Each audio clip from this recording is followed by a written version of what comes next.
like there's no moderation or whatever in what's going on in the trending topics. And yesterday, your name was a trending topic in a way that was inciting harassment of you. And like in a properly moderated technology platform, that shouldn't have happened, right? Yeah. I mean, I think the trending topics, the incentive, like the whole way trending topics works is definitely fundamentally broken. And it's just so rich to hear him complain about doxing and harassment. I mean, I am doxxed and harassed constantly on this app. And I mean, I don't, that doesn't mean that I think everything needs to be moderated more heavily, but I do think users deserve more control over their own experience. It's just weird because definitely in the past few weeks, for instance, people tweeting out stuff like information about my family or all of the stuff that's been used to target my family directly in the past. Like I've reported it and the reports go nowhere. Like the tweets go nowhere. No, it doesn't seem like the woman that I used to reach out to when this stuff happened at Twitter has been let go from Twitter. And I just hear this from a lot of people. So I feel like Elon is very focused on his own experience, but for the rest of us, it's definitely become a less safe platform. Yeah, and I mean, like, it definitely seems like it is the kind of thing that's like, oh, doxing and inciting potential like violence and harassment is bad. Yes, that is correct. Katie, Like, no, Katie, I think what's really fascinating about this whole thing is that the drumbeat of the stuff that we've covered over the last few years, the fact that there is, the infamous maple cocaine tweet, which everyone should look up if you haven't heard it. Every day on Twitter, there's a main character, and the goal is to never be it. That is the ethos. That is like it's the thing that they would put on the plaque as you enter Twitter, the physical space, if it existed, right? And that's a large technological problem that a lot of people like Joan, who are in the chat, have spent years doing academic research, trying to refine, trying to figure out what's the best way to handle this. What's the best way to make it so people don't post your family's address? What's the best way to make sure people aren't literally demonized to the extent But Ben, that Taylor has been, and that Taylor has been specifically, that they have been specifically targeted in these ways. And guess what? All those people are gone from Twitter now. The people who listen to those academics, the people who have the ability to make that change, instead of dealing with it like a scalpel and talking about it like it's work, it's just been replaced with a big old hammer. And that big old hammer does stuff like this, but only for the powerful, only for Elon, only for the people around him. And that's the issue here. We were, people in general, I think, were looking for solutions that helped everybody relatively democratically. But that has been viewed as censorship of the masses or something, instead of academic research that could be applied to make it so people don't have even the impetus to track people as they walk down the street or whatever. So if we really want to have that conversation, it's a much bigger conversation than should we allow somebody to track somebody's jet. The conversation is, should we have real life adult conversations about what speech means on the internet? That to me is the much more important thing. But even just bring that up, I get, there's like Fox News articles written about me, and Taylor's in the New York Post for something she ordered on Grubhub or whatever. So like that's like, even bringing up the concept is viewed as like soft or stupid or something. But it's actually the work that makes it so it never gets to a crisis point to begin with. Oh no, I killed everybody with my speech. No, it's okay. No, I'm They're all here. dead. I agree with you, Ben. I But agree. so, like, let me talk about like the harassment in terms of harassment too. Like, I mean, I think like it's fine to ban like family info, but let's talk about like the media's role in harassment too. It's not just Twitter. It's CNN reporters in their newsletter writing lies, or it's Fox News or whatever, right? Like all of those things kind of lead to journalists being villainized. I think, but I agree with you that we need some sort of standard way of reporting bad stuff. Like, I mean, I think him dismantling the whole trust and safety team is obviously a disaster.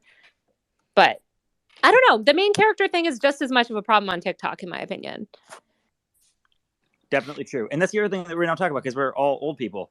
We're having this conversation, and here we all are, a bunch of olds like this, and kids are just like rifling through TikTok right now with absolutely no care in the world about what's going on this website. Well, I think that TikTok, Taylor, I feel like you're more of a TikTok expert here, about stuff but TikTok is so much more like heavy-handed and mercurial about how does moderation, where like people kind of just everyone on there knows that you could get banned at any moment for doing anything, and it's very confusing about what you may or may not like either have, a particular video taken down or your entire account suspended. Like everyone on there kind of knows they're on the knife's edge. And it reminds me a lot of like um this an interview with the now I think deceased founder of Something Awful, who had sort of described the moderation policy there, which was like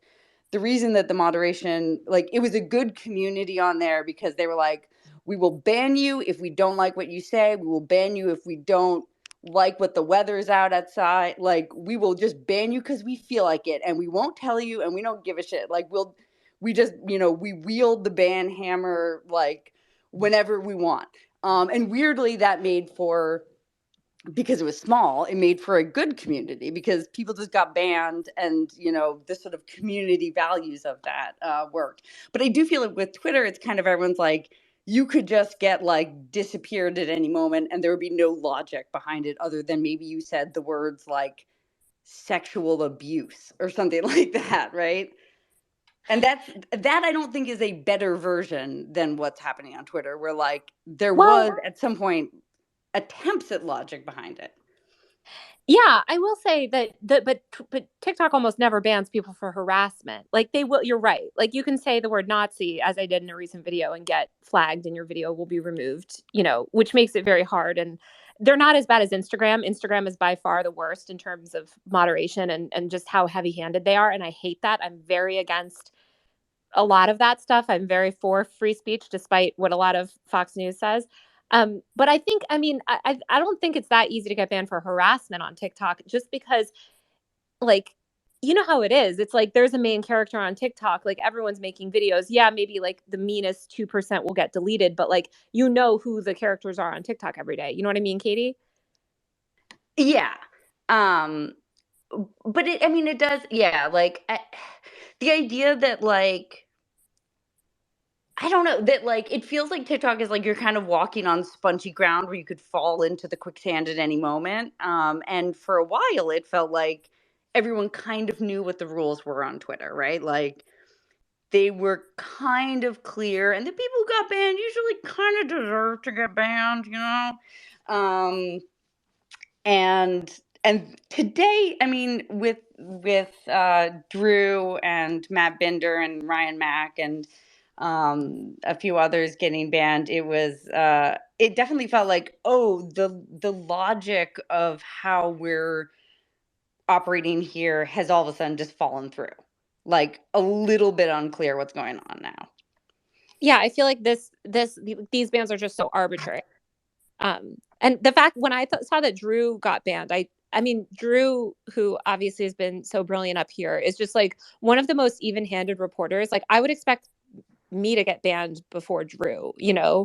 Um, so I think it seems Yeah, arbitrary. I mean, like, Ryan Mack, it has been deserved to be banned for years now, and frankly, I think we all appreciate that it's finally caught up with him. He tweets about his Leave cat, he Ryan tweets about alone. soccer, and no one wants that. He does that thing Um that they do where he'll tweet like "Blimey" at like 7 in the morning, and you're like, what's wrong? What's going on, Ryan? And then you just realize that like Arsenal is playing or some, it's the right. worst. He really did. He deserved that. He deserved a ban 2 years ago for that. Right. Ryan Mack is, of course, an excellent journalist who is a tech reporter at the New York Times, formerly at BuzzFeed News, was a coworker of mine. He's wonderful. We love him. He's been banned or suspended. It appears that it's a 7-day suspension. Drew tends to not be as much of a little piece of shit on Twitter. So, it is a little bit surprising, unlike Ryan. I'm honestly pretty boring. I don't think I'm really worth the cancellation, but Oh, but can yeah. we ask Drew? Drew, it's been a couple hours. Are you still fully suspended? Because we know that Elon is out there doing polls now, asking how long this should last for. Like, give us a real time update. Can you access anything? Let me test. No, I am still suspended. I have 0 following and 0 followers, and I can't tweet anything. But But I just can to be still clear, read. the suspended user told us that live on Twitter. Yes. Yes, but I'm speaking from beyond the grave. I guess spaces are allowed. I don't know exactly why. This Well, is my first I think time that's probably in a bug. purgatory. Yeah, it yeah. seems a Are little we buggy, all? but I'll take Are we Drew, it. all? in solidarity, tomorrow you can Maybe text we're all me. dead. Maybe this is all the simulation. Maybe Elon was right all Actually, along. that's the way all my accounts are too. The exact same. We will Hmm. all tweet tomorrow in memoriam of Yeah, you, there's just I Drew. just want to add, like we're journalists, like we can kind of take this.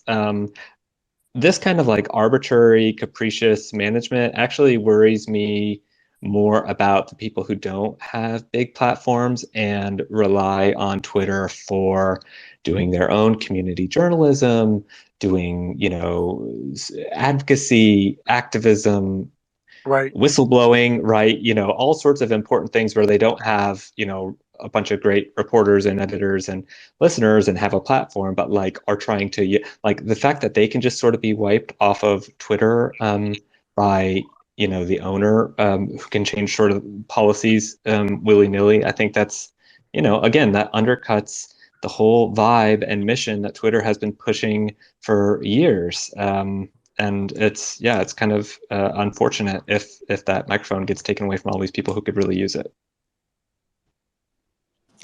I mean, and it's Elon has talked about wanting Twitter to be a platform for citizen journalism, which it seems like is the kind of thing that this is not not a good move for. Like, Well, Katie, one of the notable things he said in response to you was journalists will not be treated any differently than anyone else. Which, okay, that makes sense, but that's obviously a critique of the past management when Twitter badges and other things. Look, I know from personal experience, if a major newsroom emailed with a problem about some stalker Twitter account, that email was taken seriously. And I am sure there are other Twitter users who did not benefit in the same way. So, by all means, let's make this more of a level playing field, right? But his comment, I interpreted as very much a critique of the past management team. Well, I think it's a critique of the media, Brian, right? Like it's just a grievance. Like he just doesn't like that journalists he feels like are receive any preferential treatment, whether it's warranted or not, right?